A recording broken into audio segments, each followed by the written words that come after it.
Eine Reise voller Überraschungen. So, wir fliegen jetzt über Schengen, das Symbol der europäischen Freiheit. Hoffentlich stürzen wir nicht ab. Ey, mir schlottern die Knie. Ein Land so klein, dass wir es vom Ballon aus fast überblicken können.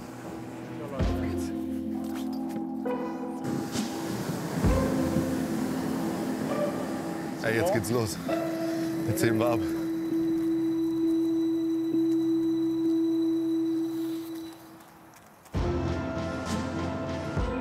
Es geht ins reichste Land der Welt, das einzige Großherzogtum der Welt und einen der Gründungsstaaten der EU, Luxemburg. Doch das kleine Land hat noch viel mehr zu bieten. Neben 70 Schlössern und Burgen, ausgezeichneten Cremant, 8-Sterne-Restaurants,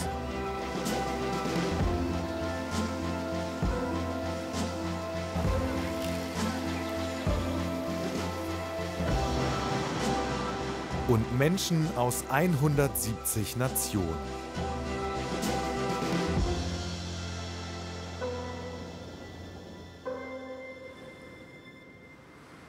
Ich muss ja gestehen, ich weiß ehrlich gesagt gar nicht so viel über Luxemburg. Es ist ein kleines Nachbarland von uns. Es gibt hier wahnsinnig viele Banken. Viele Menschen kommen zum günstig Tanken hierher und es war wohl mal sowas wie eine Steueroase. Aber das kann ja nicht alles sein. Ich will herausfinden, wie tickt Luxemburg? Wie sind die Menschen hier drauf? Was kann ich als Reisender für Überraschungen erleben? Und warum hat dieses kleine Land so eine große Bedeutung für Europa? Unsere Rundreise durchs Nachbarland startet im kleinen, aber europaweit bekannten Ort Schengen. Dort trennt die Mosel Luxemburg, Frankreich und Deutschland. Nach der Ballonfahrt geht es in den grünen Norden, ins Wanderparadies Müllertal mit seinen Burgen und Schlössern. Anschließend geht's durch den Süden Luxemburgs mit der europäischen Kulturhauptstadt Esch.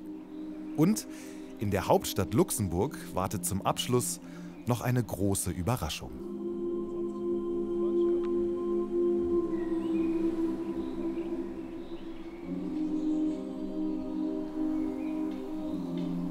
Ist das ein cooles Gefühl, Carlo? Das schwebt, das geht so leicht ab, hä? So sanft. Als wären wir Federn. Ja. Krass. Die Leute, die Gäste sind immer begeistert, wie sanft das ist. Wahnsinnig sanft. Die stellen sich das immer so etwas ruppeliger vor. Ja. Und mehr ruppig. Aber wie du siehst, ist das sanft, wie ich weiß nicht. Ja. Und wir haben hier genau die 3 Länderecke. Da, wo ich jetzt hingucke, haben wir Deutschland mit der Schengener Brücke. Wenn ich jetzt da in die Richtung gucke, mehr südlich, da ist Frankreich schon. Und hier sind wir in Luxemburg aktuell. Okay.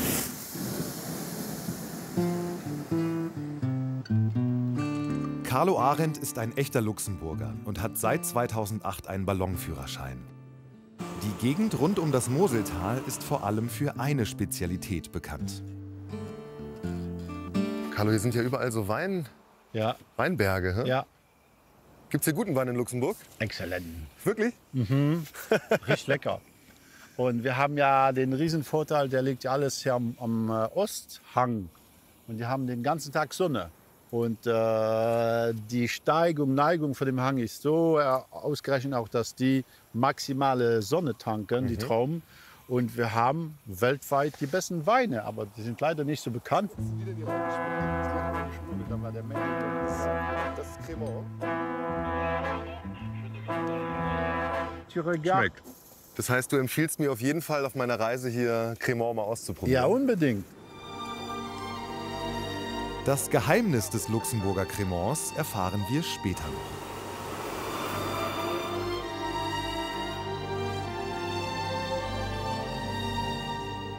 Luxemburg ist schon irgendwie ein ganz besonderes Land, oder? Ja, die Leute kennen das meist nur vom Flughafen her oder von den Tankstellen, Von den was Tankstellen ich etwas viel, gell? bedauere. Aber wir haben viel, viel mehr anzubieten. Oder? Ja. Die meisten, die einmal in Luxemburg waren, die kommen immer gerne zurück.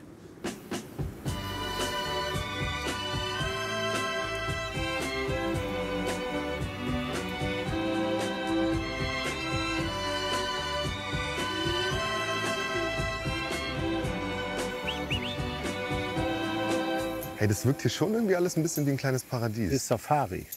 Ja, ne? Du bist sicher, dass wir jetzt hier gerade nicht in diese Bäume da reinfliegen? Ja, Ja? 100 Pro. Cool. Sehr gut.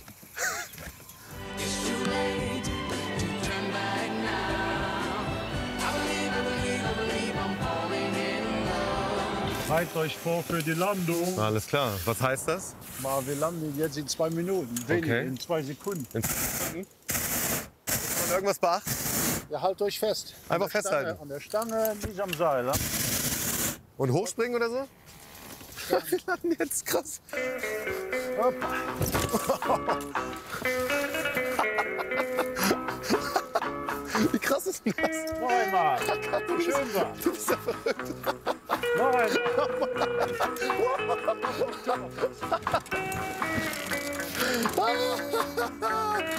Ja, chemin. Was für ein Start. Willkommen in Luxemburg, hey. Wir sind in Frankreich. Willkommen in Frankreich. Wir sind in Frankreich Okay, gelandet. alles klar. Hallo. Bienvenue à France. Bonjour. Bonjour. La douce France.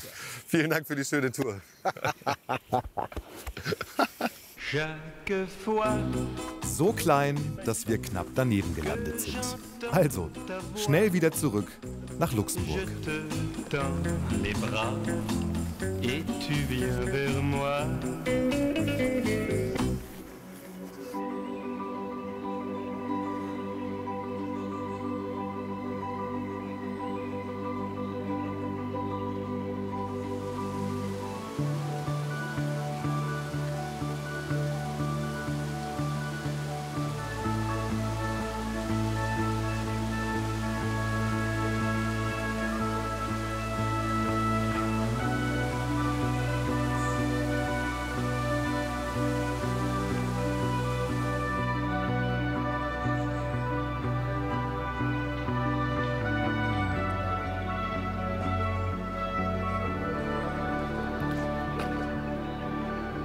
Im Müllertal werden auch geführte Wanderungen angeboten. Joey und Elise bieten genau solche Touren an. Es ist ja aber idyllisch bei euch im Wald. So ist das bei uns. Wir gucken uns jetzt aber Schluchten an, hast du gesagt. Schlüffe und Schluchten. Ich bin total überrascht. Also wenn ich jetzt an Luxemburg denke, habe ich nicht sofort Schluchten im Kopf. Ja, das sind auch keine typischen Schluchten, wie man sich das jetzt vorstellt in Canyons oder irgendwo sonst auf der Welt. Ja. Wir sagen ja auch Schlüff dazu. Schlüff. Schlüff, das ist eine Ableitung, das sind keine typischen Schluchten, das sind eher Spalten oder Schlitze und die führen hier durch unsere bizarren Felsformationen. Bizarre Felsformation? Ja, bizarre Felsformationen, das So sind nennen wir das, ja. immer wieder Leute, die erkennen Gesichtern. Da gibt es auch Fabeln und Sagen und Märchen, die darüber erzählen. Das ist an sich das Spannende.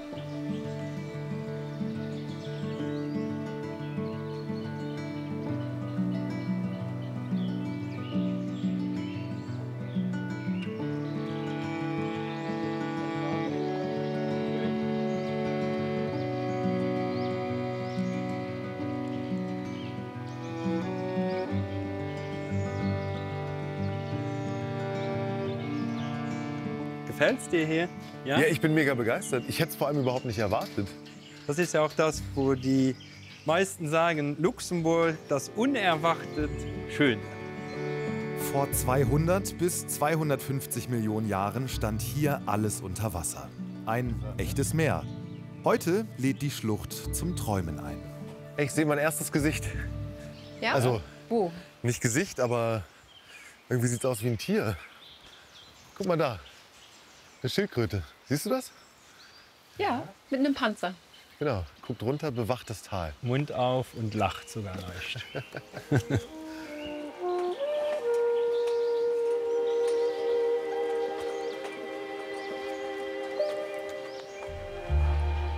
Jetzt geht's hoch auf Dach vom Müllertal. Das Dach vom Müllertal. Dach vom Müllertal.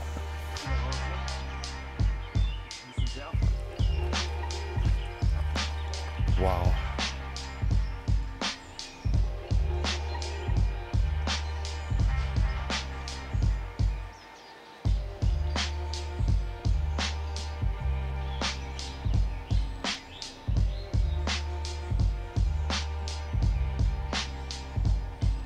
Ich bin überrascht, dass es so grün ist hier in Luxemburg.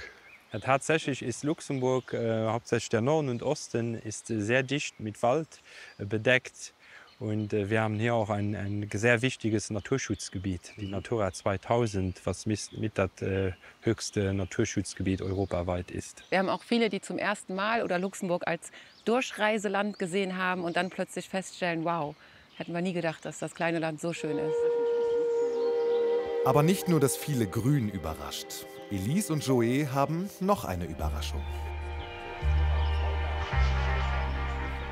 Ja, ich bin hauptberuflich Hotelier hier in Berdorf und Bürgermeister.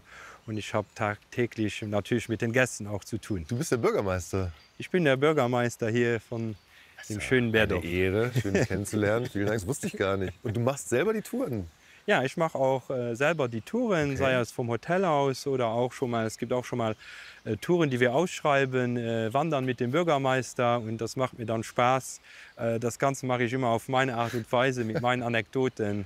Bin ich stolz, den Gästen meine Heimat zu zeigen. Das ist ja witzig. Hey, jetzt kannst du ihnen auch die Schildkröte zeigen bei den nächsten Touren. Ja, jetzt habe ich etwas dazu gewonnen. Ja. Und dann verrät Joey eine seiner Anekdoten.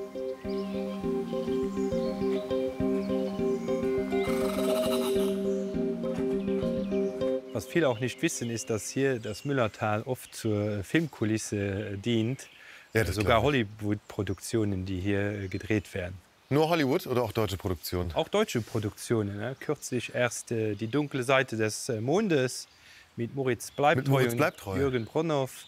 Da war genau hier an der Stelle eine etwas heiße Szene, die hier stattfindet. Eine heiße Szene? Ja.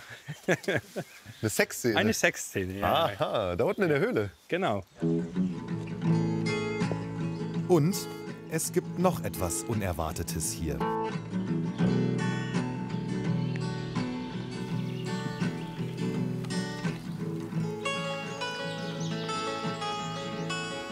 Jetzt gehen wir hier runter zum Klettergebiet.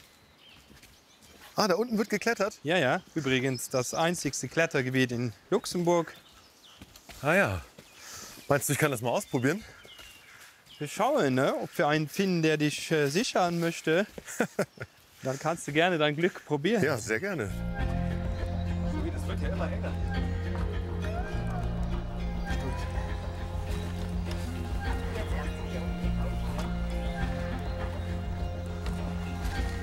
Schauen Sie mal.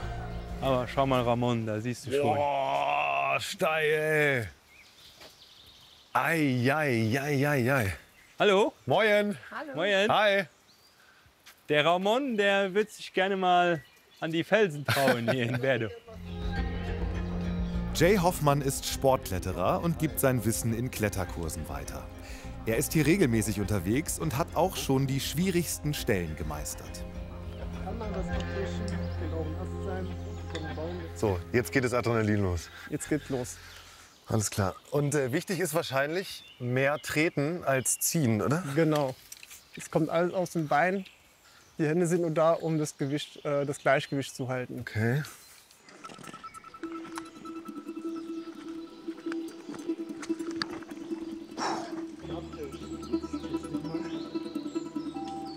Boah, ich bin am Zittern, Jay.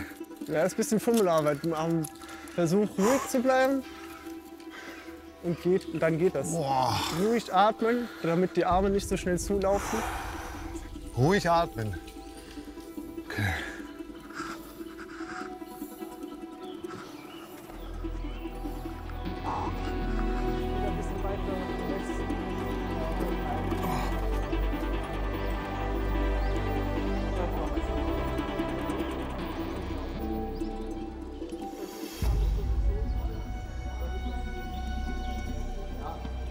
Ey, Alter, ich glaube, hier ist Schluss. Jetzt glaubst du? Willst du glaub, Pause ja. machen und noch mal versuchen? Meine Arme machen zu. Okay. Dann kannst du einfach loslassen und ich lass dich ab. Es ist so bitter. Ich hätte es so gerne gemacht. Ja, ich habe echt Angst. Mir geht ordentlich der Stift, ey. Und meine Arme machen zu. Boah, auch das Abseilen hier. Krass. Boah, krass. Boah. And quite a little man. So we spell out the words we don't want him to understand. Hammer. Hammer-Erfahrung, Jay. Vielen Dank. Gerne. Ich hoffe, es hat Spaß gemacht. Ey, es hat mega Spaß gemacht. Bin sicher, beim nächsten Mal kommst du schon ein bisschen weiter. Das wäre cool. Das Müllertal. Wunderschöne Natur und Abenteuer mit Adrenalinkick.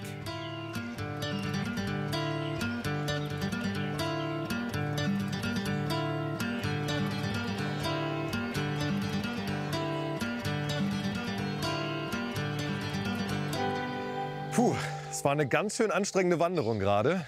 Und mir tun ehrlich gesagt die Arme auch noch ganz schön weh von diesem, naja, nennen wir es mal Kletterversuch. Egal, eine kleine Stärkung wäre jetzt auf jeden Fall gut. Und ich glaube, ich habe da gerade einen richtig guten Tipp gekriegt. Ich glaube, ich riech's schon.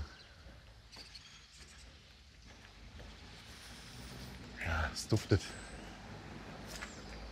Moin! Moin! Ich bin Ramon, hallo. Hallo, ich bin Monique. Hallo Monique, hallo. Jan. Hallo Jan, servus. Ich habe Joey und Elise getroffen gerade. Ich war mit denen auf Wanderung. Super. Und sie haben mir gesagt, hier gibt es den besten Käse aus der ganzen Region.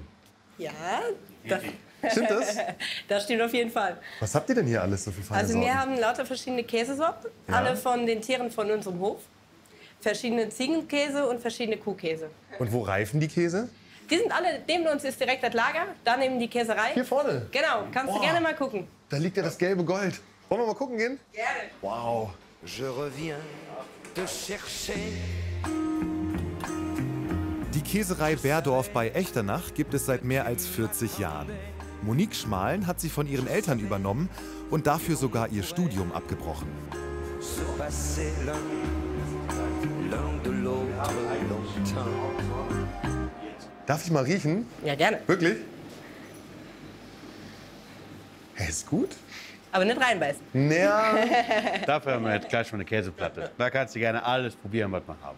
Sag mal, wenn man so eine Käserei hat, ne? Wie viel Käse isst man dann so überhaupt noch am Tag? Ist man irgendwann satt davon? Oder? Also ich glaube nicht. Käse kann man immer essen. Genauso wie Käse, Fondue, Raclette, alles kann man immer essen. Im Sommer, im Winter, das geht. Liegt ein bisschen schwer im Magen manchmal. Ja, das schon, ja. Dafür gibt es einen guten Schnaps dabei, den man auch hier zu Luxemburg bekommt. Der regelt das. Echt? Würdet ihr mir Käse und Schnaps anbieten? Ja, gerne. Kuh- und Ziegenmilch für den Käse bekommt Jacqueline von ihrem Bruder. Sein Hof liegt im Nachbardorf.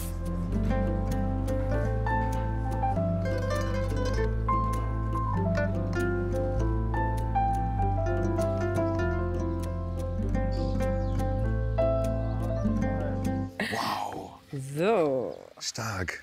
Bist du mit? Ja, gerne. Super. Soll ich mal erklären, was wo ist? Das wäre super. Ich bin nämlich total der Käseanfänger. Ich habe Okay. überhaupt keine Ahnung. Der Roux de Boeuf, das ist ein cremigerer Käse, unser Kastensteiger so ein bisschen. Das hier sind verschiedene Käse mit Kräuter, Ja. mit Trüffel. Und das da ist ein Käse, den habe ich vor 2 Tagen angeschnitten, der hat 5 Jahre gereift. Das heißt, was ganz Wirklich? Spezielles. Okay. Und du hast Schnaps dabei. Likör, ja. Vom Nachbardorf. Mega gut. Bist du irgendwie aus Deutschland eigentlich? Ich ja. Ich bin damals mit hier rübergekommen. Sie hat mich rübergeholt. Der Liebe wegen bist du hier? Ja. Okay, Entschuldigung. Seid ihr ein Paar? Ja, ja. Seit 8 Jahren. Seit 8 Jahren. 8 Jahren. Eben, weil du hörst dich sehr deutsch an. Einfach, Deswegen, ja. Ja, für uns ist es einfach. Den Dialekt, den wir haben, ist relativ nah am Luxemburgischen. Ja. Die 2, 3 französischen Wörter, dann hast du da eigentlich schon bald hier. cool. Komm, dann lass uns doch mal kosten. Gerne. Super lecker, mild und ganz cremig, ne? Ja. So richtig weich. Ich hatte Luxemburg jetzt so als Käseland ehrlich gesagt gar nicht auf dem Schirm. Ist das hier weit verbreitet? Wir haben jetzt hier in Luxemburg 4 kleinere Käsereien und dann halt noch eine große, die große Molkerei. Ja. Aber weit verbreitet vom Käse machen, man muss halt so ein bisschen auf die Idee kommen. Ich sag, beim Käse ist es so wie beim Backen eigentlich. Man kann so viele verschiedene Rezepte machen. Also so einen Käse wie das hier findet man jetzt nicht in Frankreich oder in Deutschland oder in Holland. Das ist, jeder hat sein eigenes Rezept. Was würdest du sagen, macht euren Käse aus? Was ist besonders daran? Die Liebe. Oh. Ja, ne? Eure Liebe, die ihr in den Käse mit reinfließen lasst. Selbstverständlich. Na, dann würde ich sagen, Prost. Prost. Prost. Prost. Auf den Genuss.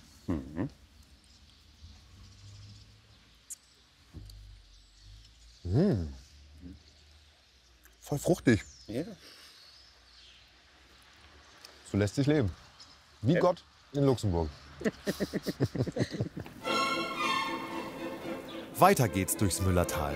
Hier liegt auch die Heimat eines luxemburgischen Likörs mit ganz besonderer Geschichte.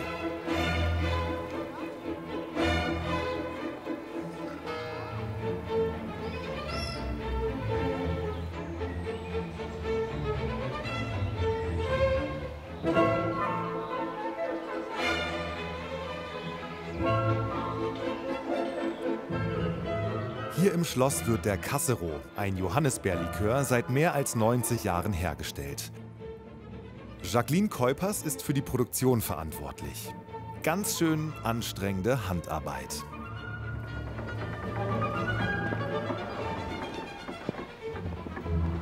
Damit der Zucker sich auflöst in dem Saft von Schwarzjohannisbeeren und Alkohol. Wenn der Zucker reinkommt in das Fass, sollte man das wenigstens eine Woche machen und das dann auch 3-mal täglich.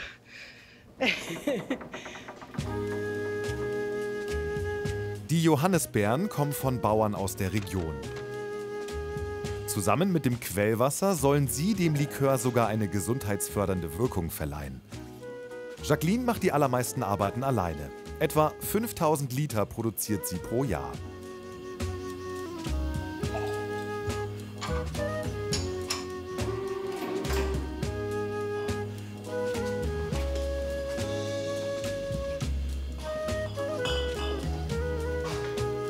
Man kann diesen Cassis ja auch auf verschiedene Arten trinken.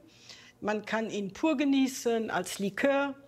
Sie können ihn mischen, im Sommer jetzt, wenn es heiß ist, mit Sprudelwasser, angenehm erfrischend. Als Aperitif, aber auch sehr lecker mit einem trockenen Weißwein gemischt oder mit einem luxemburgischen Cremant ist das wirklich hier in Luxemburg sehr verbreitet. Aber auch im Winter kann man ihn sehr gut genießen mit warmem Wasser, so wie eine Art Grog. Und wegen dem vielen Vitamin-C-Gehalt der Johannisbeeren ist das natürlich auch noch gesund und gegen Grippe vorbeugend und auch wärmend.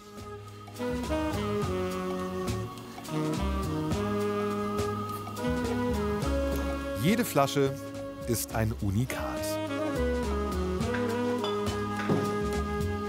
Es ist eine luxemburgische Spezialität.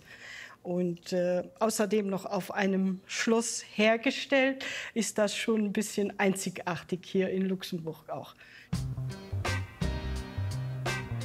Jacqueline lebt seit 1980 in dem Schloss. Früher arbeitete sie hier als Hofdame für die Burgherrin Madame Anne-Marie Linkels. Seit deren Tod 2012 sorgt Jacqueline dafür, dass die Erinnerung an sie erhalten bleibt. Besucherinnen und Besucher können das Schloss erkunden, inklusive Cassero-Verkostung.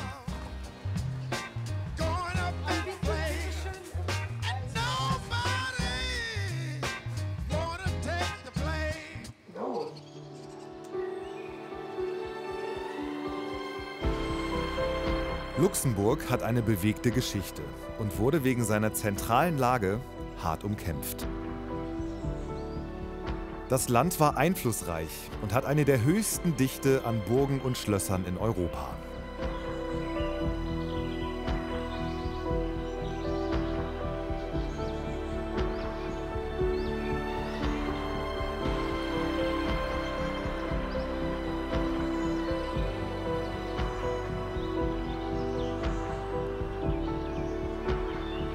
Die Burgen und Schlösser lassen sich natürlich auch mit dem Rad erkunden, wenn man stark genug dafür ist. So wie diese Frauen.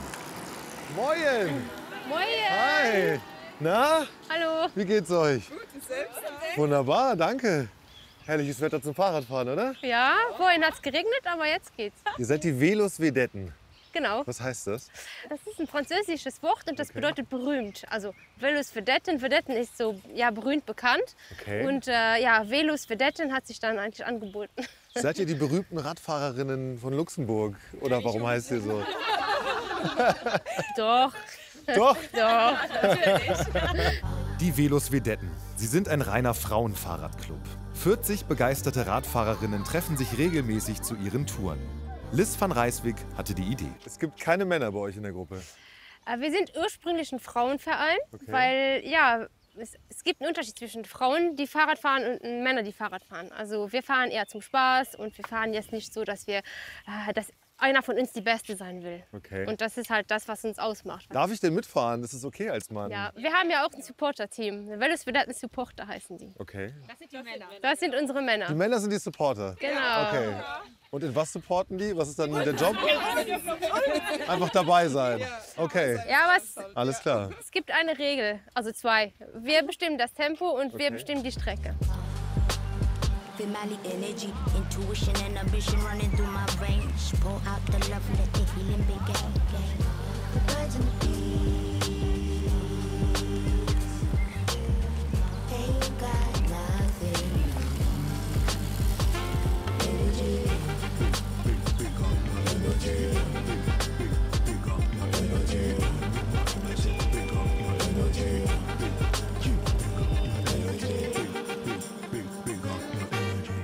Fahrradfahren bedeutet ja auch Freiheit. Ja. Und das ist Freiheit auf 2 Rädern. Ja. Aber es ist auch Freiheit für die Frauen irgendwie, weil halt auch die Männer mal zu Hause mit dem Baby oder mit den Kindern bleiben müssen. Und halt nicht nur die Männer haben Hobbys, aber auch wir Frauen. Klar. Und, sicher. Ja, es ist halt eine Männerdomäne. 2010 gewann der Luxemburger Andi Schleck die Tour de France. Das gab dem Radsport im Land einen zusätzlichen Schub. Auch bei den Frauen. Die Kuppel will ich jetzt. Die will ich jetzt schaffen. Vielleicht hat Liz recht. Vielleicht sind wir Männer ehrgeizig und wollen immer die Besten sein.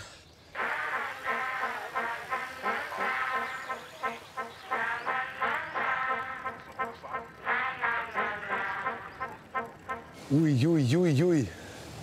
Jetzt geht's aber steil bergauf, Liz. Ach, ich meine, ich muss noch gerne warten. Ne? Ich muss noch gerne warten. Geht es?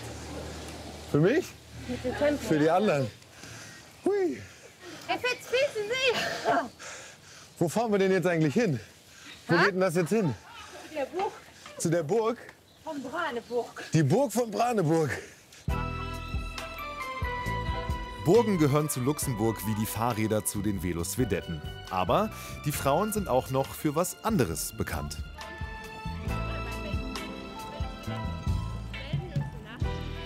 Liz, wie lange fahren wir da jetzt so hoch?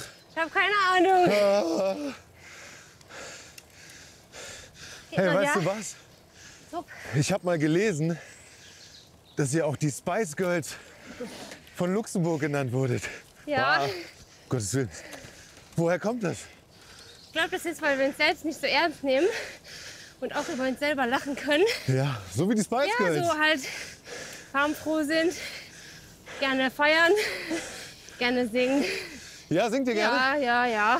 Wir machen ein Gris, wir machen ein Gris. Wir so ein Adi, agin ich ein Biss. Wir machen ein Gris, wir machen ein Gris. Wir so ein Adi, Botzen und Käse. Das ist Fausti. Fausti? Er ist leider gestorben, ist ein sehr bekannter Luxemburger Sänger. Okay. Und worüber singt er? Über Bier. Über Bier? Über Frauen, Aha. über das Leben, über die schönen Dinge im Leben. Über die guten Seiten? Genau. Okay. Über die Liebe.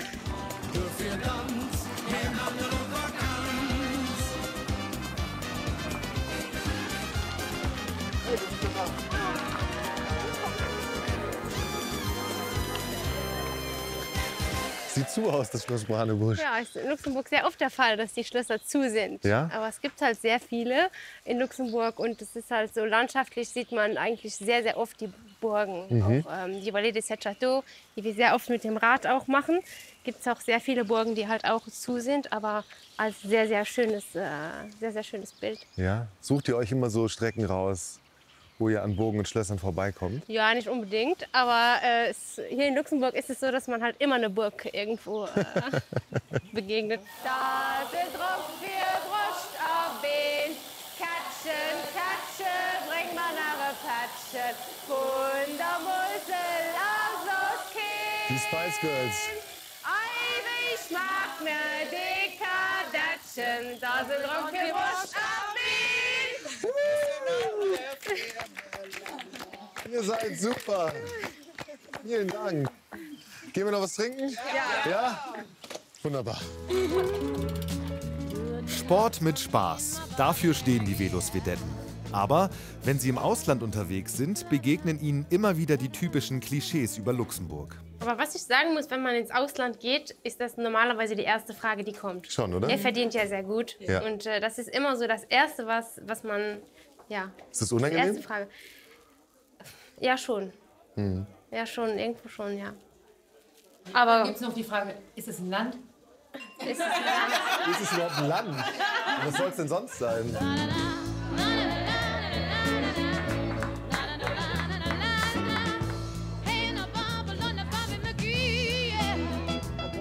Oh Boys, ja? Oh Boys? Auf uns. Was ist das? Auf uns. Auf uns. Auf Luxemburg.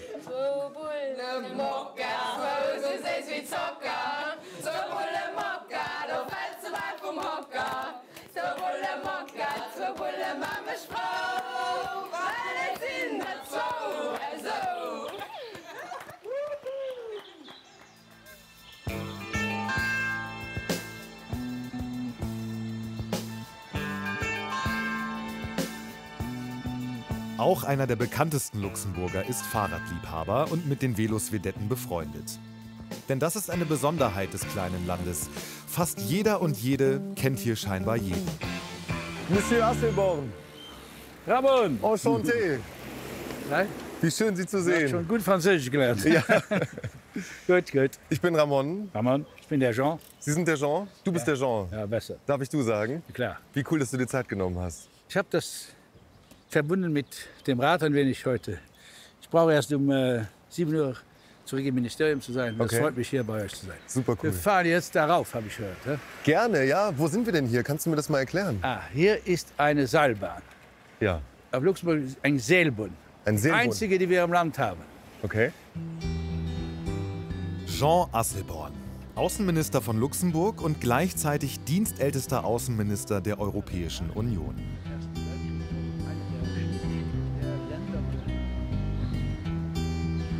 Unsere Zukunft, das ist ganz klar, hängt davon ab, von der Zukunft der Europäischen Union. Du bist ein großer Verfechter dieses europäischen Gedankens, Ja, oder? weil das, sagen wir mal, als die Deutschen oder die Franzosen, die würden auch überleben ohne Europäische Union. Aber Luxemburg nicht.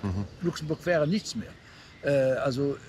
Ich sage jetzt politisch gesehen und auch wirtschaftlich gesehen. Wir haben ja nur gewonnen dadurch, dass wir an Europa geglaubt haben und Europa auch verteidigen.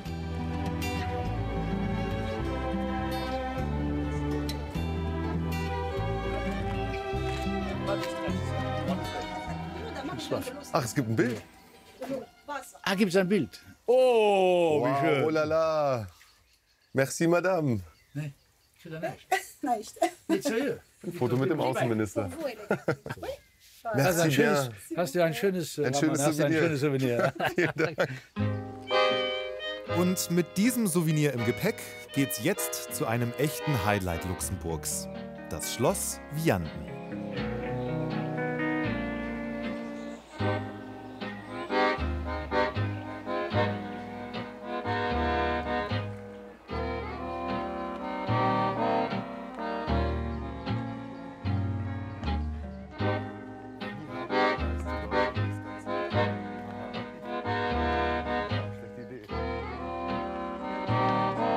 Also 2012 Ja. wurde Luxemburg das erste Mal gewählt in den Sicherheitsrat als nicht ständiges Mitglied. Und wir hatten im Vorfeld dieser Wahl, um ihn in Luxemburg zu zeigen, schmackhaft zu machen, Ja. hatten wir alle Botschafter des Sicherheitsrats eingeladen. Hierher? Hierher. Und wir haben ihnen das Schloss gezeigt. Ja. Schön. Den Ursprung der Burganlage bildete ein römisches Kastell aus dem 4. Jahrhundert. Im Mittelalter wurde sie ständig erweitert, aber auch mehrmals zerstört. 1977 wurde die mächtigste noch bestehende Wehranlage Luxemburgs aufwendig saniert. Eines der Highlights ist die Kapelle aus dem 12. Jahrhundert.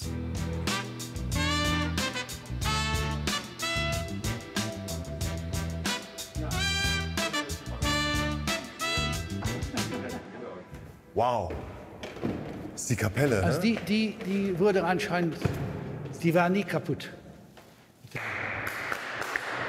Tolle Akustik. Hörst du das? Schau mal da runter. Bonjour, Madame. Moin. Moin.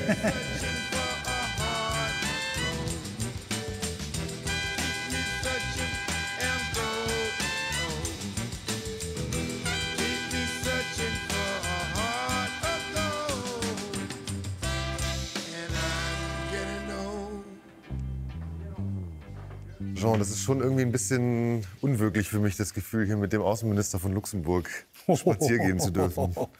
Vielen Dank. So wichtig ist der aber nicht.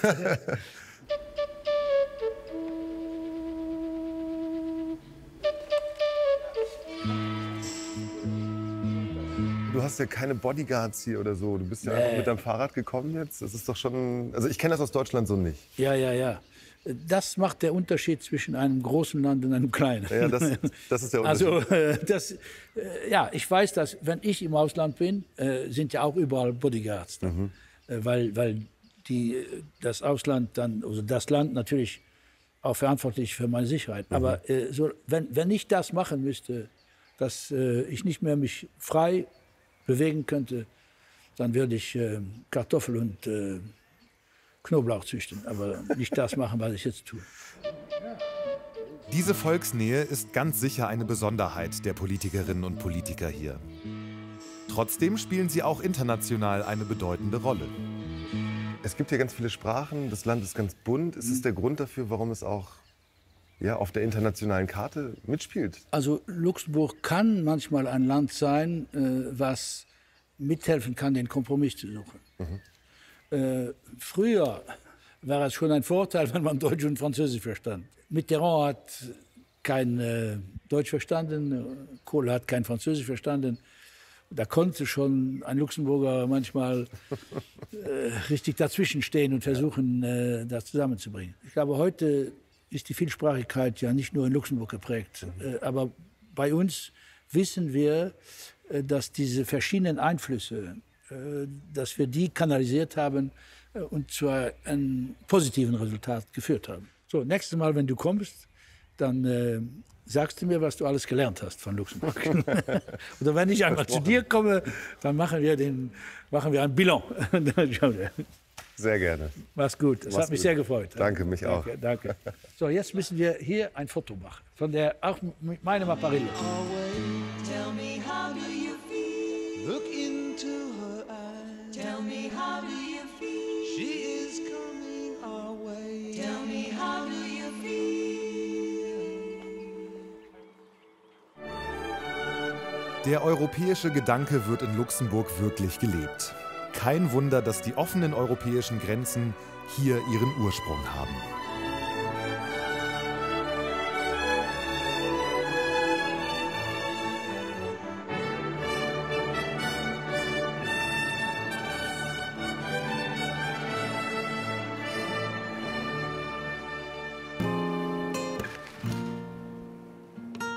Vom Schloss Vianden im Norden geht es jetzt in den Süden. Im kleinen Ort Frisange besuchen wir das Restaurant einer berühmten Köchin. Anschließend geht's nach Düdelingen und Esch-sur-Alzette. Die Orte liegen in einem alten Minengebiet und bergen den Ursprung von Luxemburgs Reichtum. Also mein Eindruck von Luxemburg bisher, es ist ein kunterbuntes Land. Mega international, es werden super viele Sprachen gesprochen. Da muss doch auch kulinarisch die Hölle los sein, oder? Und bei wem könnte ich das besser herausfinden, als bei einer der bekanntesten Frauen dieses Landes? Sie ist Starköchin und ich wette, Sie kennen sie alle aus dem Fernsehen. Moin, Lea. Oh, moin, das ist ja schön. Es ist so schön, dich zu treffen. Das ist eine schöne Überraschung. Du siehst wunderbar aus. Grüß dich. Aber das kann ich dir nur so zurückgeben. Dankeschön. Toll.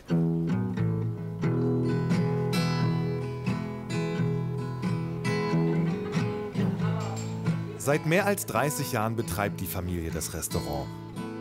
Mittlerweile hat Lea Linsters Sohn Louis übernommen. Er ist Luxemburgs jüngster Sternekoch. Lea Linster hilft noch gelegentlich und bietet außerdem Kochkurse für Besucherinnen und Besucher an.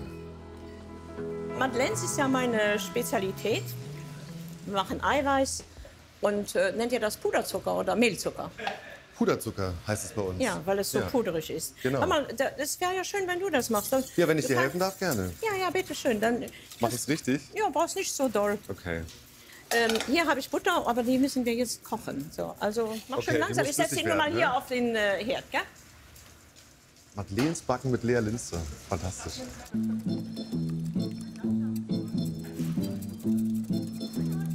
Sind Madeleines auch so eine Art Nationalgericht hier in Luxemburg? Ja, also ich habe sie dazu gemacht, sagen wir mal so. Das ist deine Errungenschaft, Ja, ne? also die große. Jetzt stopp. Reicht, okay. Jetzt können wir ein bisschen was über die Form sagen. Viele Leute sagen, ob man 2 Formen braucht, damit das so schön aufgeht nachher. Gell? Ja. Das ist aber nicht der Fall. Denn die Form macht das. Siehst du, da ist sie flacher, oben und unten. Und in der Mitte ist sie tief. Sodass der Teig da schon gebacken ist und zum Schluss ist er da noch feucht. Und dann geht das durch die Evaporation, also durch die Verdunstung der Flüssigkeit, kommt das dann nach oben. Und werden die dann ganz weich und fluffig?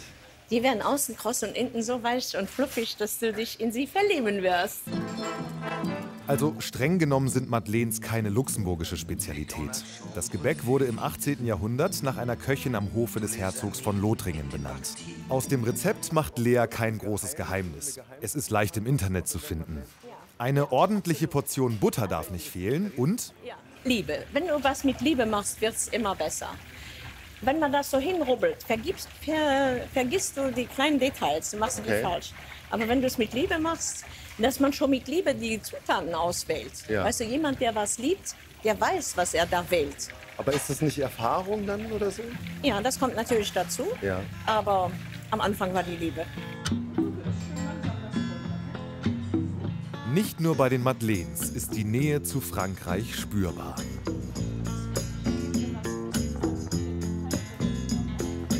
Wie groß ist denn der französische Einfluss auf die Küche hier in Luxemburg? Ja, also der Einfluss war so groß. Du musst dir vorstellen, Anfang 1900 sind ganz viele Luxemburger nach Paris so zu den Herrschaften gegangen und haben dort die Berufe gelernt. Ja. Und die sind dann zurückgekommen, aber ganz viele haben auch dort kochen gelernt. Und daher ist die luxemburgische Küche sehr beeinflusst von der französischen. Die luxemburgische Küche wäre ja so eher so nur bäuerlich gewesen. Was macht sie aus? Die ist so wie die Küche, wie die Franzosen in der Lorraine und im Elsass kochen, gell? Weil ohne die Gänseleber, also ohne die Leber. Okay. Aber ansonsten ziemlich gleich. Hast du fantastisch gemacht. Es Und so, duftet total. jetzt darfst du einmal kosten. Oh, Hier. es duftet total gut. Sehr gut. Wie findest du es? Wow. Gell? So einfach und so gut. Lea ist eine tolle Lehrerin. Aber sie ist auch sehr genau. Stopp. Viel? Sonst laufen sie über. Okay. Und dann kriegst du sie nicht so schön raus. Stopp. Ist es zu klein? Nein, mach so in die Mitte, drückst drauf. So, stopp. Noch einmal, das war ein bisschen zu viel, aber ist nicht schlimm. Lea Linster hat 1989 als einzige Frau der Welt im internationalen Kochwettbewerb Bocuse d'Or gewonnen. Heute gibt es 8 Sterne-Restaurants im Land. Eines davon ist das Restaurant von Lea und ihrem Sohn.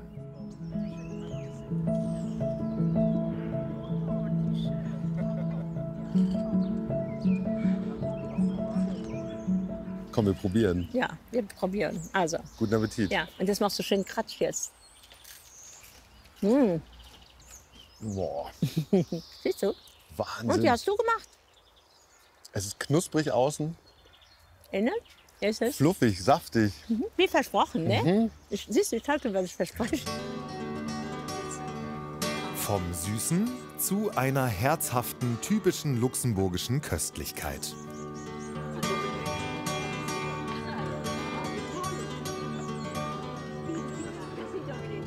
Das Einfache im Perfekten, das ist es. Das ist es? Ja, das ist ja. die Wahrheit? Und heute das ist die absolute Wahrheit und das ist das absolute Glück. Und dieses Brot mit dieser Butter und diesem Schinken. Ja, du weißt schon, wie man richtig Ja. Lust macht auf was. Was sagst du jetzt? Übrigens, die Madeleines, habe ich gemacht, weil die Mutter von unserem Großherzog, die Großherzogin Josephine Charlotte, die war sehr, sehr anspruchsvoll. Und das war das, was sie am meisten geliebt hat, war an Süßigkeiten überhaupt. Die hat das nicht so ganz gern gehabt, Süßes, aber meine Madeleines, das war ein Must für sie. Und dann habe ich mir gesagt, wenn die Großherzogin sie liebt, dann haben all die anderen kein Recht zu sagen, sie seien nicht gut. Bis heute werden die Madeleines von Lea gelegentlich am großherzoglichen Hof verspeist. Kennst du eigentlich die Großherzogin hier aus Luxemburg? Ja, Ist ich das eine kenne Freundin sie. von dir? Ja, also ob man das so nennen darf, weiß ich nicht. Aber ich kenne sie, ich schätze sie und ich verehre sie. Und ja, wenn sie was braucht, bin ich da. Du verehrst sie, warum? Sie gefällt mir sehr gut. Sie ist eine starke Frau und sie macht, wie sie will. Das gefällt noch lange nicht jedem. Aber ich würde mal sagen, da haben wir was gemeinsam. Ich habe ja noch nie in meinem Leben Menschen aus dem Adel getroffen. Was? Noch nie. Kannst du mir nicht einen Kontakt herstellen? Ich kann es versuchen. Wirklich? Ja. Aber sie hat ein Recht, dich kennenzulernen. Danke dir. Auf dich, Lea. Chin. Chin. Lea Linster. Nach den Velosvedetten eine weitere starke, unabhängige und inspirierende Frau. Ob das auch für die Landesmutter gilt, das werden wir am Ende unserer Reise erfahren.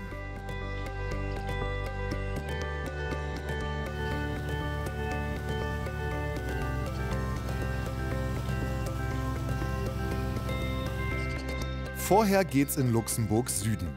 Der rot gefärbte Boden ist durchsetzt mit der eisenerzhaltigen Minette und hat der Region ihren Namen gegeben. Hier lag der Ursprung für Luxemburgs Reichtum. Nach dem Ende des Eisenerzabbaus hat sich die Natur ihren Raum vielerorts zurückerobert. Gilles Franck ist hier aufgewachsen und bietet im kleinen Ort Düdelingen Mountainbike-Touren für Besucherinnen und Besucher an.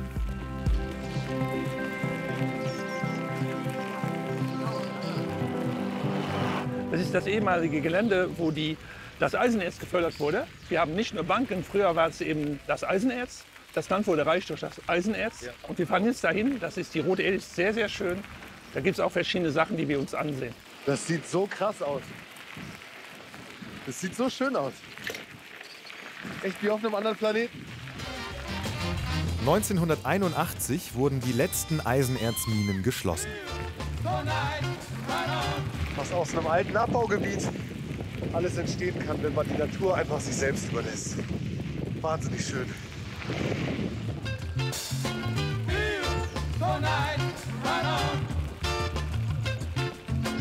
Guck hier die Rote Erde. Das sieht ja hier aus wie auf dem Mars. Ja, guck. Einfach rot. Hier, mach mal auf. Rote Erde. Wirklich. Und jetzt hast du die Finger rot Erde. Eine Woche lang. Geht's nicht mehr weg. Das ist jetzt der Blick auf Düdelingen. Das ist Düdelingen hier, überall Düdelingen. Ja. Aber du siehst da hinten, die Windräder, das ist Deutschland. Schon. Ah, das ist schon Deutschland da Das ist vorne. schon Deutschland. Welche Stadt? Das ist Perl. Okay. Sofort nahe der Grenze. Ja. Und dann siehst du da hinten, wo der Turm ist, siehst du Luxemburg Stadt schon. Das sind dann 18 Kilometer von hier. Es ist halt alles ein bisschen kleiner. Ja, in es ist einfach Luxemburg, klein. Und da hinten, wo der Fernsehturm stand, ist Ja. Frankreich. Sofort dahinter. Ne? Also, Wie fühlten sich das hier an, im Dreiländereck zu wohnen? ja, cool, aber Ja? ja.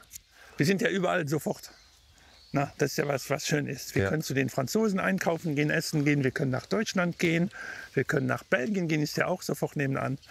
Und wir können die Sprachen, das ist natürlich von Vorteil. Das ist halt super, ne? Ja. Ihr kommt aus der Schule und könnt gleich die Sprachen. Ja, genau. Luxemburg ist für mich das unrassistischste Land der Welt, denn wir haben alleine in Düdelange, ich weiß es nicht mehr genau, 120 oder 140 verschiedene Nationalitäten auf 20.000 Einwohner. Wieder eine überraschende neue Seite von Luxemburg. Und hier sind wir noch fast ganz alleine.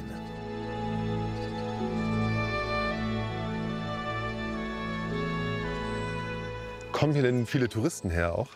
Es kommen Touristen, aber es könnten mehr sein. Es sind eher Luxemburger, die hier hinkommen. Ich begegne sie ja auch manchmal, wenn ich hier umherfahre mit dem Fahrrad. Die reden einen dann auch an und die sagen einfach, wie toll es ist mit der Terre Rouge eben. Aber ich glaube, es ist eher ein Geheimtipp. Okay, Und das gerade wär- bei Ausländern auch? Gerade bei Ausländern, aber auch bei Luxemburgern. Ich habe Freunde, die dann mit mir im Fahrrad hinkommen, die sind dann komplett begeistert, weil die das nicht wussten, dass es so schön hier wäre. Ne?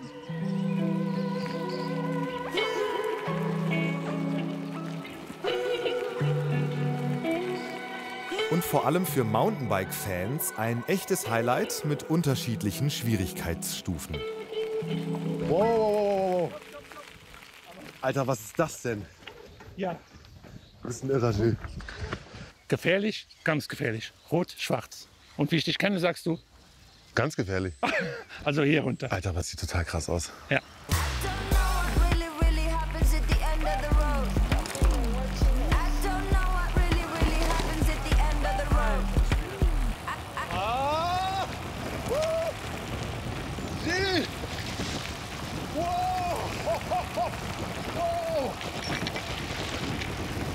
Alter Schwede. Hey. Alter. Alter. Das war krass.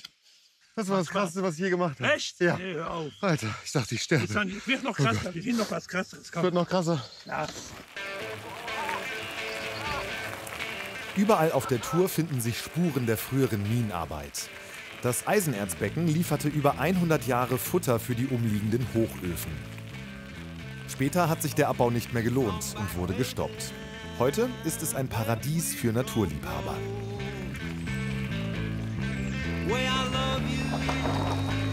Hey, ist der Humpen. Jill, du bist ein Freak, ey. Das hier ist der Humpen? Das ist der Humpen. Der Zug hier? Ja, du hast gedacht, es ist der Bier oder was? Der Humpen.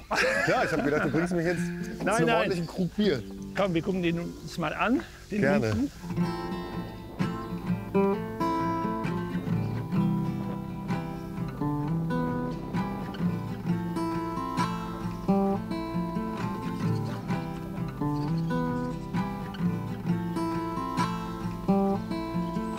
Hier wurde das Erz dann quasi umgefüllt. Ne, das waren dann die Steine, die Schlacke. Ja.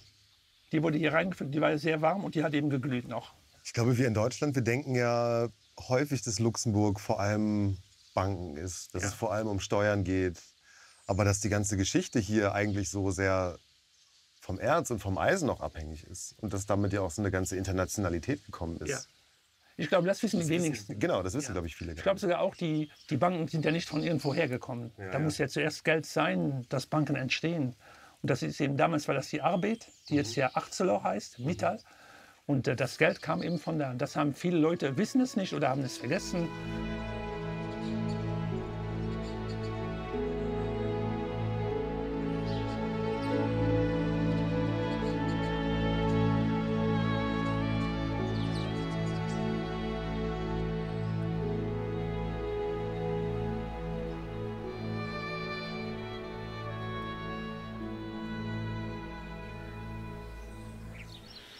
Die Eisenerzindustrie hat die Internationalität des Landes stark geprägt. Viele von den Minenarbeitern und Arbeiterinnen kamen im frühen 20. Jahrhundert aus dem europäischen Ausland hierher. Insbesondere aus Italien und aus Portugal. Viele sind bis heute geblieben. Bis ins Jahr 1972 war diese Lok noch im Betrieb und hat Eisenerz aus den umliegenden Minen zu den Verladebahnhöfen gebracht. Heute können Besucherinnen und Besucher in den historischen Zügen mitfahren. Wir schmieren die Lok ab, dann ist sie startklar für die Reise. Okay. Wir müssen die aber noch drehen und vor den Zug stellen und dann können wir fahren. Ja, aber vorher gebe ich dir noch einen Blaumann, weil auf der Lok ist gefährlich, da muss man immer schön angezogen sein. Ja, und man wird schmutzig, sehe ich. Ja, auch. Ja, eitler Moderator zieht sich weiße Kleidung an. Blöd, ne? Romain Baumann arbeitet eigentlich bei der Post. Zusammen mit Michel Breu kümmert sich der 39-Jährige um Betrieb und um Wartung der alten Züge. Vieles ist noch originalgetreu. Auch die Kleidung. Und was ist das? Das ist ein Schweißtuch. Ein Schweißtuch? Schweißtuch. Hat man früher auf der Lok an, weil es windig oben auf der Kabine ist. Ah, okay. Du hast ein rotes, ne? Ich habe ein rotes. Das für blau für den Azubi. Für die Praktikanten? Sehr gut. Gut, gehen wir mal auf die Lok. Hat die Lok einen Namen? Das ist die Lok Nummer 5. Lok Nummer 5, aber hier Die steht Stefanie. Stefanie. Stefanie. Okay, nach wem ist sie benannt? Nach der Erbgroßherzogin wurde die letztes Jahr benannt. Ah, okay. Stefanie wurde 1912 in Berlin gebaut und bringt Besucherinnen und Besucher durch das ehemalige Minengebiet. Romain ist Präsident des Museums Eisenbahnvereins und will nicht nur die Luxemburger Industrie, sondern auch seine Familiengeschichte bewahren. Wir haben einen Verein mit ungefähr 40 Mitgliedern, Ja. von jung bis alt. Und war eine ältere Generation, die hat mit dem Verein angefangen, wo die dann sahen, dass langsam alles verschrottet wurde, die Loks verschrottet wurden. Und die haben sich auf die Beine gestellt, um verschiedene Loks zu halten und das Tal hier am Leben zu halten. Cool. Und warum ist dir das wichtig? Mein Großvater, also wie die Familie, Großväter haben alle im Stollen und auf der Hütte gearbeitet. Und mir war das wichtig, das Erbe zu halten. Ja. Hast du selber auch mal im Stollen gearbeitet? Nee, das war nicht. Das war schon lange zu. Okay. Michel ist 22 Jahre alt und arbeitet hauptberuflich für die Stadtwerke Luxemburg. Schon als Kind hat er sich für Eisenbahnen interessiert. Ich bin der Misch. Grüß dich. Du bist der Heizer? Ja, genau. Ich bin der Heizer auf dieser Lokomotive heute. Was ist deine Aufgabe? Meine Aufgabe heute ist, den zuständigen Druck und dann den Wasser in den Kessel zu haben. Dazu haben wir die Kohle hier. Ja. Die schaufel ich dann in den Kessel rein. Hier Das haben wir ist eine für die Feuerbüchse. Temperatur. Und da ist eine sogenannte Strahlpumpe, Dampfstrahlpumpe. Und damit kann man das verdampfte Wasser im Kessel ersetzen. Darf ich dir ein bisschen helfen heute? Ja, klar. Super.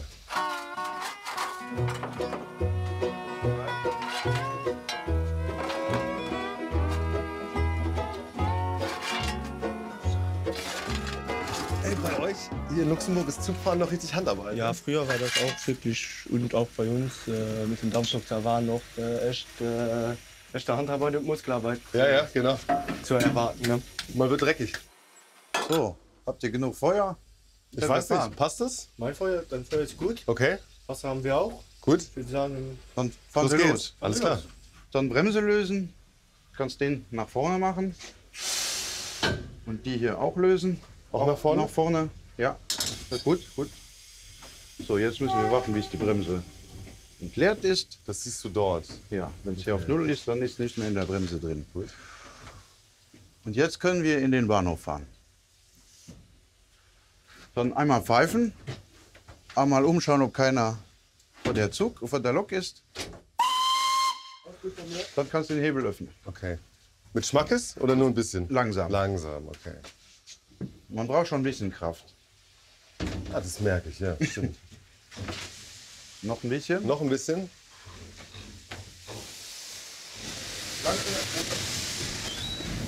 Nicht zu schnell. Nicht zu schnell losgefahren? Ein bisschen zu schnell. Macht aber nichts.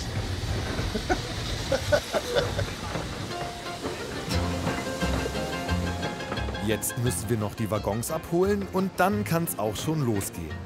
Jeden Sonntag und Feiertag von Mai bis September können Interessierte Rundfahrten mit den historischen Zügen machen.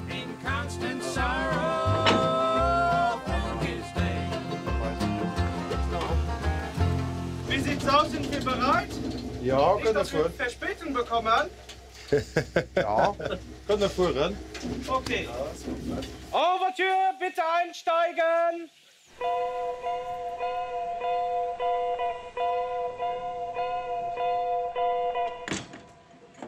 Ich muss schon gestehen, das ist ein mega mächtiges Gefühl, hier jetzt eine ganze Lok selber fahren zu dürfen. Geschwindigkeit ist gut? Lass mal so sein. Komm mal pfeifen.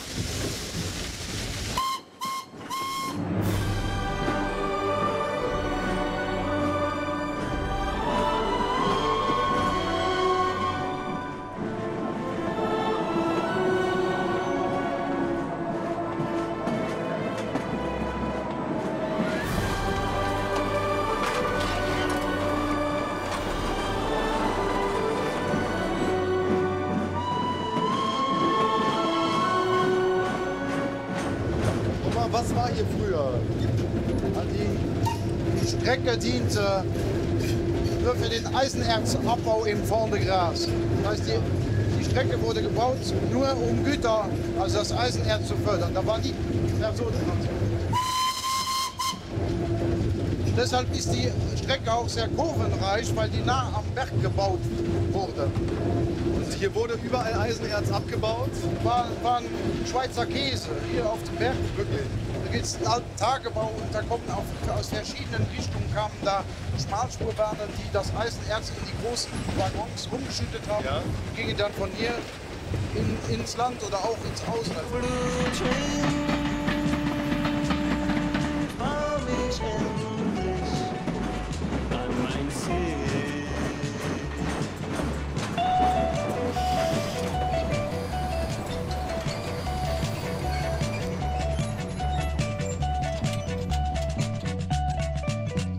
Und ist das jetzt hier so eine alte Verladestation? Das ist eine von 8, die es hier auf der Strecke gibt. Okay. Und da war früher mal eine Brücke. Und da kam die Schmalspurbahn vom Tagebau, der hinter dem Berg ist, kam er rüber, hat sich auf die Mauer gestellt und da wurde das dann umgeladen und die große Waggons, die dann von hier aus zur Hütte fuhren. Für uns geht's allerdings nicht zur Hütte, sondern zurück zum Startbahnhof. Dafür muss der Zug gedreht werden und dann geht es mit voller Kraft zurück. Nach circa 1,5 Stunden endet unsere kleine Zeitreise.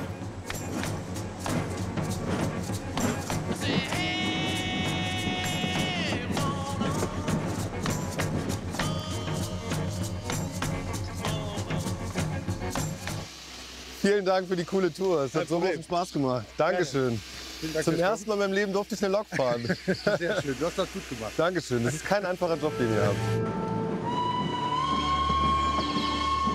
Esch hat sich gewandelt. Vom einstigen Zentrum der Eisen- und Stahlindustrie zu einer modernen Ideenwerkstatt.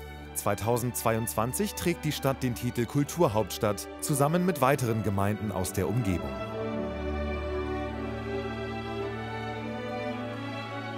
Die Kulturhauptstadt feiert ihren Titel mit zahlreichen Veranstaltungen unter dem Motto Esch 2022. Junge Musikerinnen und Musiker aus ganz Europa geben ein großes Konzert. Mit prominentem Besuch. Erbgroßherzogin Stefanie von Luxemburg.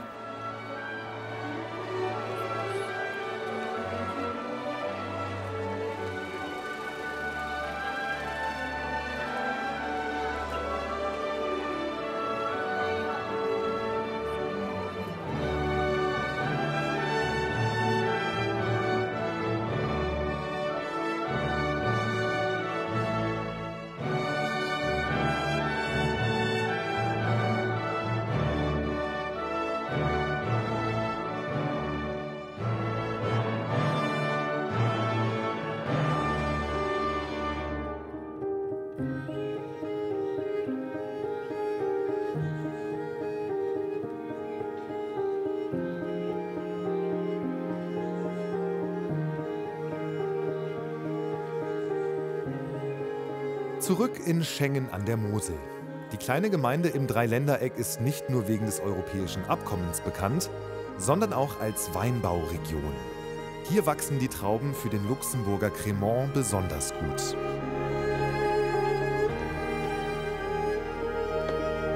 Henri Rupert und sein Neffe Nicolas nehmen uns mit dem Traktor mit in die Weinberge. Darf ich fahren? Sehr gerne. Kleine Okay. Einleitung, dann kannst du fahren. Geil, das ist ja mega.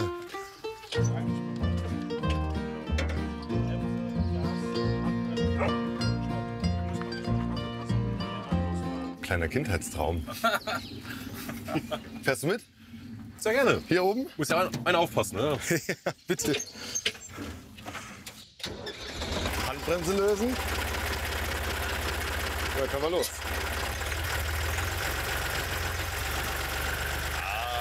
Geil. Geil, ne? Geil.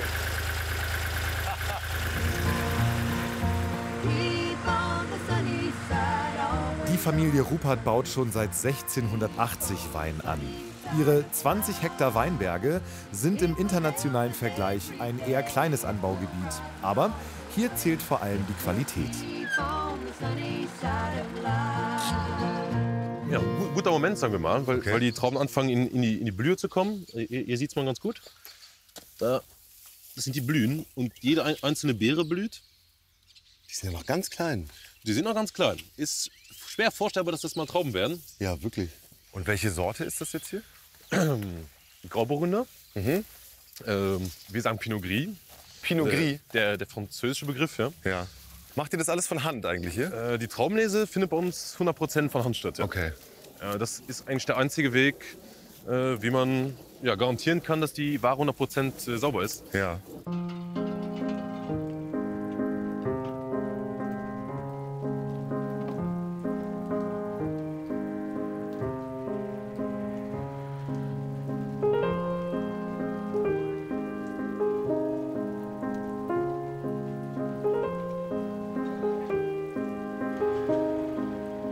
Wenn sie reif sind, werden die Trauben von Hand geerntet. Das ist aber nicht die einzige Lese im Jahr. Vor der Lese, im Sommer machen wir wir nennen das eine grüne Lese.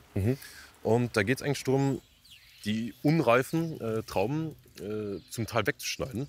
Weil die Traube oder der Rebstock, der wird viel mehr Trauben hergeben, als wir es eigentlich wollen. Deshalb macht es Sinn, wenn man Qualitätsweine machen will, dass man die Erntemenge reduziert. Und das muss man frühzeitig machen. Also Klasse statt Masse im Prinzip. Durch die Reduzierung der Anzahl der Trauben sind halt die Trauben, die verbleiben, sind halt gehaltvoller und werden auch eher reif. Weinbau statt Politikwissenschaft und Philosophiestudium. Nicola hat sich entschieden, die Familientradition fortzusetzen.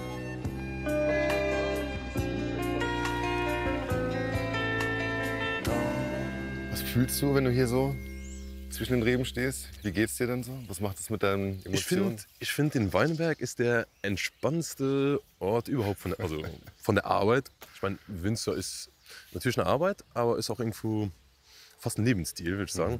Du bist aber noch nicht Chef der ganzen Nummer hier, ne? Nein. Ich habe mal vor, das Weingut zu übernehmen. Willst du? Würde ich sehr gerne machen. Ich habe mir sehr, sehr lange den Kopf darüber zerbrochen, weil einen Familienbetrieb zu übernehmen ist jetzt nicht wie irgendwelche Arbeit, wo du nach 2 Jahren oder nach 6 Monaten sagst, ja gut, ist nichts für mich. Das ist eine Entscheidung fürs Leben. Und vielleicht kann nicht für 40 Jahre, zumindest für 30 Jahre, bis das die nächste Generation da ist. Und die Verantwortung, die spüre ich schon. Ja, man trägt die Familientradition weiter. Mein Onkel macht es jetzt in 8. Generation. Da steckt viel dahinter.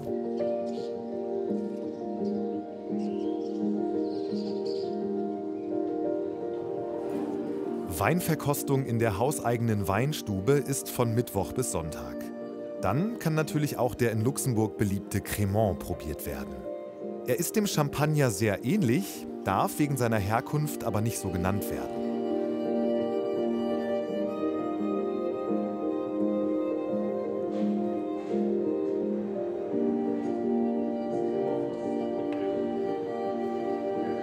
Seitdem ich in Luxemburg unterwegs bin, habe ich das Gefühl, alle trinken Crémant überall. Das stimmt auch, das ist auch gut so. Das ist gut so?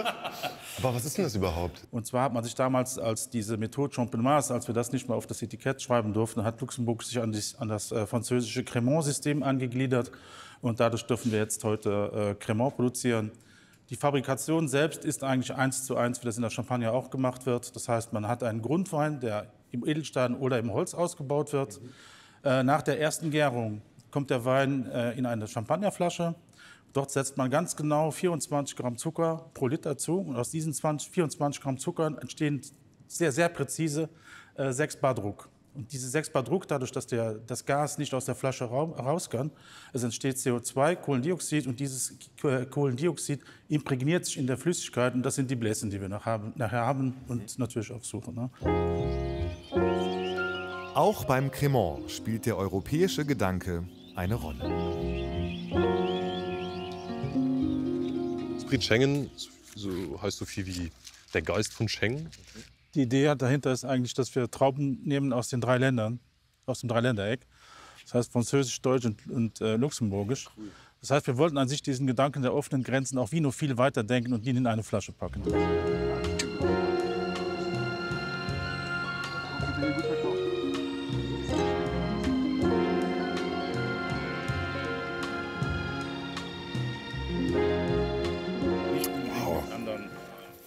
Fruchtig. Luxemburg ist ja schon ein kleines Land, ein sehr kleines Land. Ne? Aber ihr schreibt hier Qualität irgendwie groß, oder? Ist euch wichtig? Ein Genießervölkchen. Das kann man laut sagen. Also die Luxemburger sind Gourmet und Gourmands. Und das gilt natürlich auch für den Wein. Wir versuchen schon, das Beste aus unserer Gegend zu machen. Da gehört natürlich Leidenschaft dazu, sonst funktioniert er auch nicht. Aber wir haben schon den Anspruch, hier in Luxemburg sehr, sehr hochwertige Weine herzustellen. Ob französischer Champagner oder luxemburgischer Crémant, das gemeinsame Genießen gehört in Luxemburg auf jeden Fall zum Lebensgefühl dazu.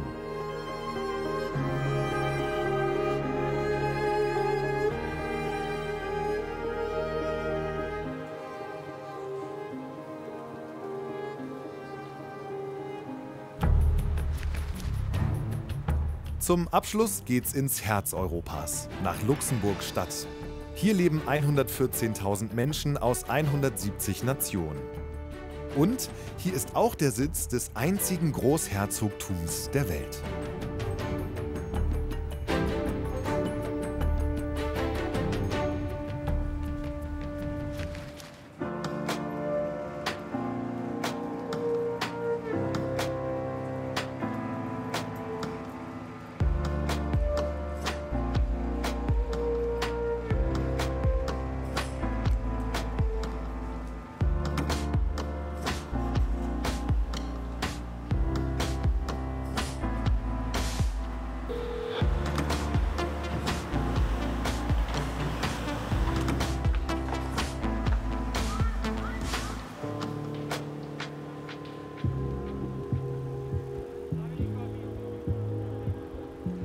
Beim jährlich stattfindenden Nachtmarathon lässt sich spüren, was dieses Land ausmacht. Die internationale Vielfalt, die Lebensfreude und die Offenheit. Sie zeigt sich auch bei einer ganz besonderen Laufgruppe.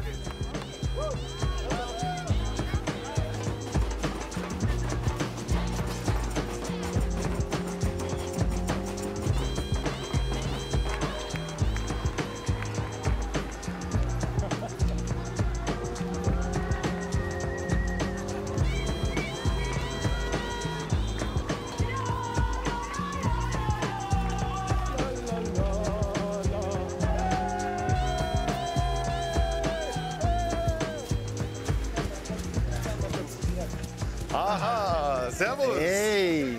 Ich bin der Neue, hi. Wie machen wir es so? Hi. Das dauert. Zu spät? Ja, Entschuldigung, hi. Moin, ich bin Ramon, servus. Hallo. Ihr seid die Laufgruppe? Stark, alles klar, hi. Wo ist denn der Guido, mit dem bin ich verabredet? Hier, Guido andere steht Seite. drüben. Guido steht drüben. Hi Guido, grüß dich. Hi. Alles klar? Ja, gut. Wie geht's dir? Super. Ja? Voll motiviert. Und du? Ja, mega. Ich will die Stadt sehen. Ja, lass uns loslaufen. Dann lauft ihr in so einem riesen Knäuel. Genau, ein Pulk, der Luxemburg unsicher macht. Echt, über die Bordsteine hier, ganz normal? Ganz normal. Okay, krass. Die Leute kennen euch wahrscheinlich schon, oder? Ein paar, ja. Okay. Ja, mit den Trikots ist ja auch cool. Was heißt Fat Betty? Wofür steht es? Das ist ein sehr steiler Hügel in Dans Heimatstadt. Genau. Ah. Den sind wir halt hochgelaufen und wir haben halt einen Namen für unsere Crew gesucht und wir wollten nicht so was wie Lux Runners oder so, wir wollen was zum Reden anregen. Ne? Okay. Wo die Leute fragen, wo kommt der Name her? Die meistens, die schauen sich dann nach einer fetten Dame um, die Betty heißt. Gibt's aber nicht. Und schon hast du das Gespräch, egal woher du kommst. Darf ich eure Fat Betty sein heute? Du darfst heute unser Fat Betty sein. Sehr gut, alles klar. Genau. Dann würde ich sagen, auf geht's, oder? Los geht's. Los geht's. Die Richtung. Die Richtung? Alles klar. Habt ihr Los Bock? Kommt ihr geht's. mit? Aufpassen! Hallo. Hopp. Entschuldigung. Die Fat Bettys treffen sich zweimal die Woche und jeder kann mitjoggen und nebenbei die Stadt erkunden. Ganz kostenlos. Guido ist einer der Mitbegründer. Er kam vor 17 Jahren aus Deutschland nach Luxemburg und war sofort begeistert.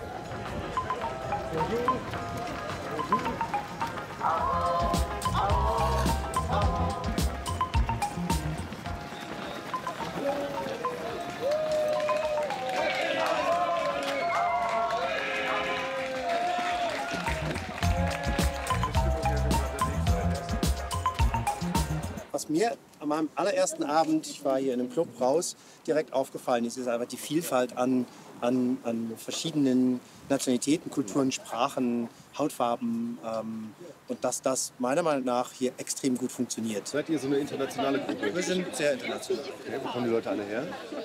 Wir haben Luxemburger, wir haben Portugiesen, wir haben Italiener, wir haben Deutsche, wir haben eine aus Venezuela dabei, wir haben Spanier dabei. Es sind sehr viele Expats, die dann natürlich auch uns nehmen, so als ersten Punkt für auch mal in der Laufgemeinschaft rauszukommen, was zu unternehmen. Und dann entwickeln sich daraus Freundschaften. Heute hat Guido die luxemburgische Staatsbürgerschaft. Die Vielfalt der Nationen in dem kleinen Land ist beeindruckend. Fast die Hälfte der Einwohnerinnen und Einwohner kommt ursprünglich aus anderen Ländern. Wo kommt ihr denn her eigentlich? Seid ihr aus Luxemburg? Ja. Cool. Ja, aus Luxemburg. Wie oft lauft ihr hier mit? Immer. Einmal die Woche. Einmal die Woche? Ja, einmal die Woche. Boah. Ja, manche laufen auch noch samstags mit. Da gibt es einmal noch eine längere Distanz samstags. Ja. Ja, das heißt, zweimal die Woche kann man sich mit der Crew halt treffen. Zwischen dem Laufen gibt's immer wieder tolle Ausblicke und Einblicke der Stadt. Hier siehst du auch nicht so das alte Fischmarkt und dann topmoderne Gebäude direkt in der Ecke. Ja, es ist so ein bisschen einfach der Mix aus Tradition und Moderne. Ne? Ah, hier ist der Palast. Genau.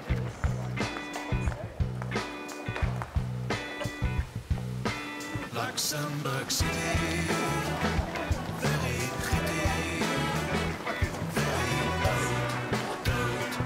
Jetzt sind wir im Prinzip beim Pfaffental-Lift. Ja. Das heißt, wir sind über dem Pfaffental. Das ist der Stadtteil Pfaffental? Genau, das ist der Stadtteil hier unten. Okay. Da ist wieder der Kirchberg. Ja. Also normalerweise, wir kommen dann da hoch. Ja. Und für all die, die nicht mehr können, die nehmen den Lift. Und wir machen heute Ausnahme, wir nehmen dich mit, wir fahren mit dem Lift. Okay. Okay, komm, gehen wir. Also so ein schlechter Läufer bin ich ja jetzt auch nicht. Nein, dachte ich eigentlich, aber das hast du noch nicht gesehen. Ah, es ist ein cooler Lift? Ja, ein sehr cooler Lift. Okay. Bonjour. Hallo. In Luxemburg-Stadt gab es immer schon ein Unten und ein Oben. Seit 2016 sind beide Stadtteile durch einen Panoramaaufzug verbunden.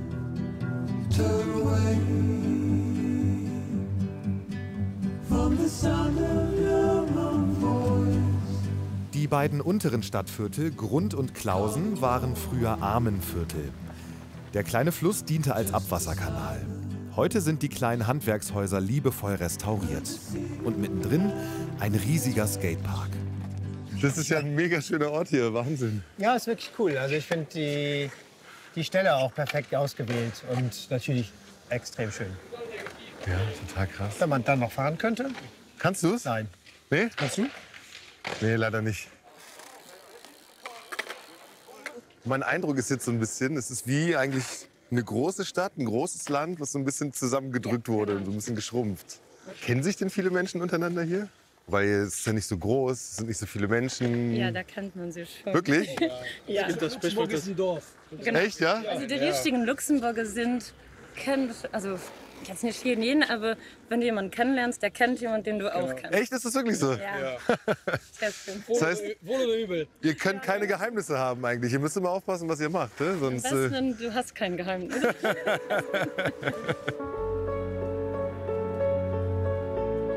Zum Abschluss wartet noch ein absolutes Highlight. Lea Linster hat ihre Kontakte spielen lassen und ein gutes Wort bei der Großherzogin für uns eingelegt.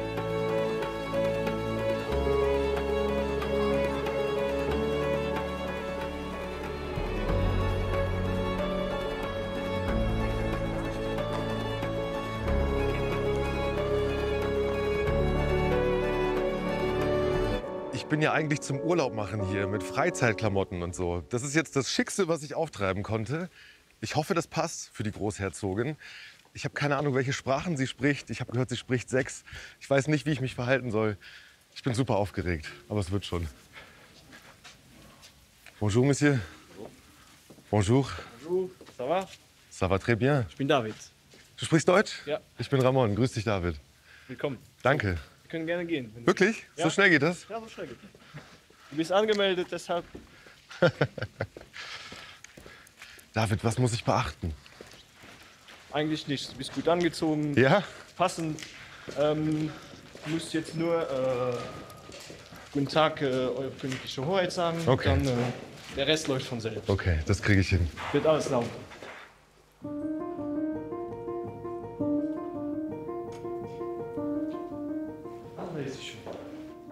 Bonjour. Guten Tag, Ihre königliche Hoheit. Mein Name ist Ramon. Ich grüße Sie. Wie geht's Ihnen? Hallo, sehr gut, danke. Ja? Ja, sehr gut. Schön. Very nice to meet you. Ich freue mich sehr, Sie kennenzulernen. Ich freue mich auch. Ich habe gehört, dass Sie 6 Sprachen sprechen. Yes. Ja, genau. Welche bevorzugen Sie? French, because I Französisch, weil ich in dieser Sprache studiert habe und mich auch am besten schriftlich ausdrücken kann. Okay. Je peux essayer. Ich muss gestehen, dass mein Französisch leider nicht so gut ist. Mais c'est bien. Das klingt doch super. Wir können aber auch Englisch und Deutsch sprechen. Sollen wir unsere kleine Führung unten an der Corniche starten? Und wenn wir zurückkommen, dann zeige ich Ihnen die Empfangsräume im Schloss. Yes, absolutely. Ja, das klingt wunderbar. Pleasure. Vielen Dank. Thank you so much. Maria Teresa Mestre Batista ist Großherzogin des einzigen Großherzogtums der Welt. Der Adelstitel liegt zwischen Herzog und König.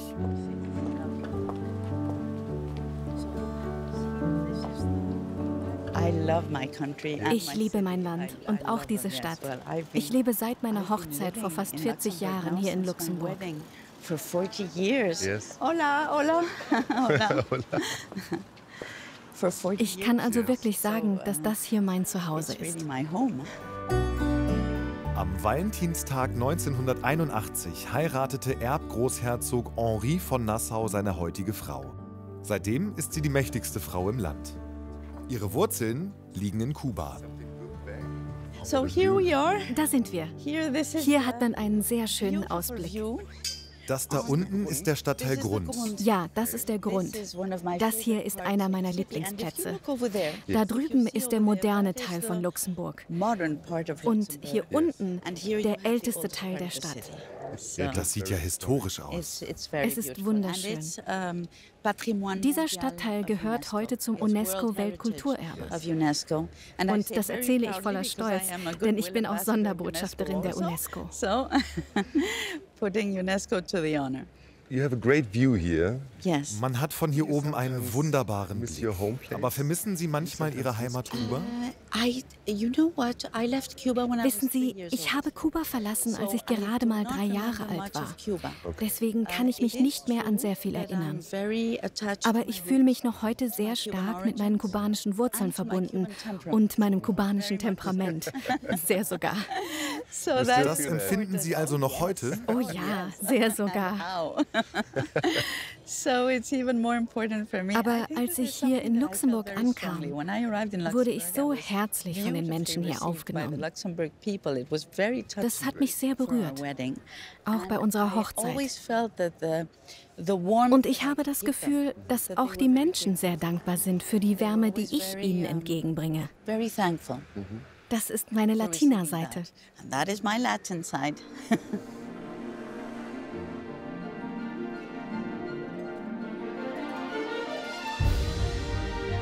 Und dann dürfen wir sogar noch einen Blick hinter die Kulissen des Palasts werfen.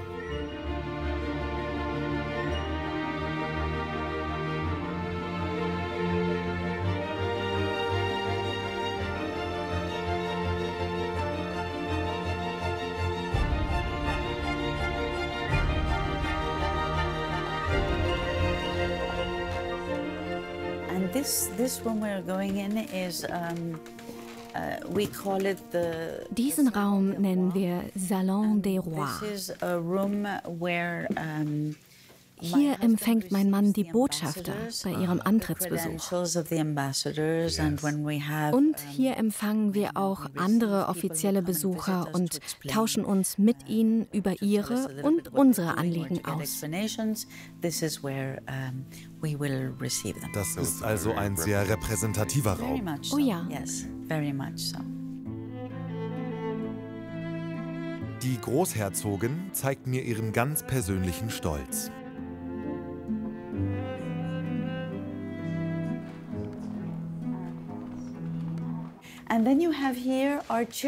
Und hier sehen Sie Bilder von unseren 5 Kindern. Da drüben ist unsere Tochter Alexandra. Wir haben eine Tochter und 4 Jungs. Wir können uns sehr glücklich schätzen. Das hier ist unser ältester Sohn Guillaume. Und dann der zweite, Felix, da oben. Dann kommt Louis. Und dann der jüngste, Sebastian. Alexandra wurde als 4. geboren. Das ist sehr hübsch. Und die Bilder sind so gemalt wie ganz alte Bilder von früher. Stimmt. Die russische Künstlerin Natalia Zarkova, die sie gemalt hat, ist eine sehr klassische Malerin.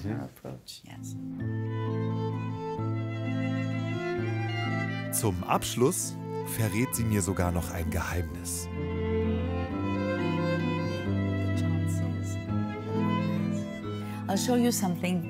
Ich zeige Ihnen noch etwas Lustiges. Dieser kleine Raum wird Zimmer der alten Landkarten genannt.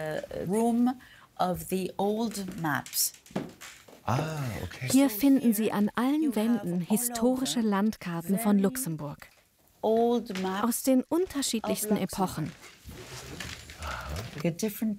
Das geht bis ins 15. Jahrhundert zurück, als Luxemburg noch eine Grafschaft war, dann ein Herzogtum und schließlich ein Großherzogtum.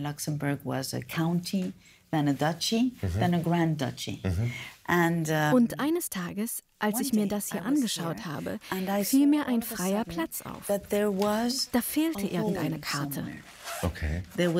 Ich habe von meinem Vater eine sehr alte Landkarte von Kuba geschenkt bekommen. Und ohne es jemandem zu verraten, bin ich mit meiner Karte von Kuba hier rein und habe sie aufgehängt. And you put a Cuban map here. And I put a Cuban map here. Und die hängt immer noch da? Ja, sie ist immer noch da. Die hier. Das ist eine Karte von Kuba aus dem 18. Jahrhundert. Als ich das meinem Mann gezeigt habe, musste er sehr lachen und sagte nur, dass die Karte da hängen bleiben muss. Hat das irgendwer schon mal bemerkt? Nein. Also das ist ein Geheimnis. Bis jetzt? Ja, bis eben war es noch ein Geheimnis. Wir haben das Geheimnis der Großherzogin von Luxemburg aufgedeckt. Colors fool my brain as daylight fills my window. What a fool I was to sit and Das Bild der versteckten kubanischen Karte steht für mich auch sinnbildlich für dieses wunderschöne Reiseland Luxemburg. Hier spielt deine Herkunft irgendwie einfach keine Rolle. Und der europäische Gedanke von Solidarität und friedlichem Mit- und Nebeneinander wird hier einfach gelebt. Diese innere Schönheit spiegelt sich hier auch in der traumhaften Natur wider. Ich glaube, ich kann wirklich ganz ehrlich sagen, ich bin noch nie in meinem Leben von irgendwas so positiv überrascht worden wie von Luxemburg. Ich meine, ich wusste gar nichts über das Land, ne? Nur, dass es relativ klein ist und dass viele Menschen gerne da durchfahren, um irgendwo anders Urlaub zu machen. Aber dass ich hier selber so tolle Naturerlebnisse machen kann und vor allem, ich stehe ja persönlich total auf Aktivurlaub, da bin ich hier mega auf meine Kosten gekommen. Luxemburg, ich glaube, wir sehen uns bald wieder. Au revoir.